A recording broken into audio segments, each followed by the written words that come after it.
গেল বছর জুন মাসে বন্যায় ভাসে সিলেট। সুরমা নদীর পানি উৎসে প্রবেশ করে সিলেট নগরেও। সে সময় প্রধানমন্ত্রী শেখ হাসিনা সিলেট পরিদর্শনে এসে সুরমা খননের আশ্বাস দেন। সে অনুযায়ী চলতি বছরের ফেব্রুয়ারি মাসে শুরু হয় খনন কাজ। দক্ষিণ সুরমার আলমপুর থেকে লামাকাজি দশগ্রাম বাজার পর্যন্ত প্রায় 18 কিলোমিটার খনন কাজ শেষ হবার কথা চলতি জুন মাসের মধ্যে, কিন্তু এখনও অর্ধেক কাজই শেষ করতে পারেনি ঠিকাদারি প্রতিষ্ঠান। যে সমীক্ষা অনুসারে করা হচ্ছে, সমীক্ষাতেই বলা আছে যে পরিমাণ কাজের ভলিউম ওটা শেষ করা যাবে না।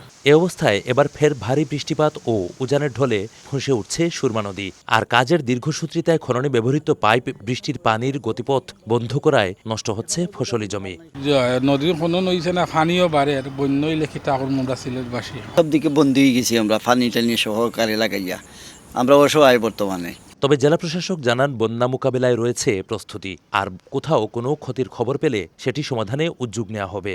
কোনো কমপ্লেন থাকলে অথবা আমরা যদি এটি জানি যে কোথাও এরকম সমস্যা হচ্ছে, সেটি আমরা বাদ অথবা অন্য কোনোভাবে এটি সমাধানের চেষ্টা করব। প্রায় 50 কোটি টাকা ব্যয়ে সুরমার খনন কাজ শেষ হবে 2024 সালের জুন মাসে বলে জানায় পানি উন্নয়ন বোর্ড। শাহ শরীফ উদ্দিন, সময় সংবাদ, সিলেট।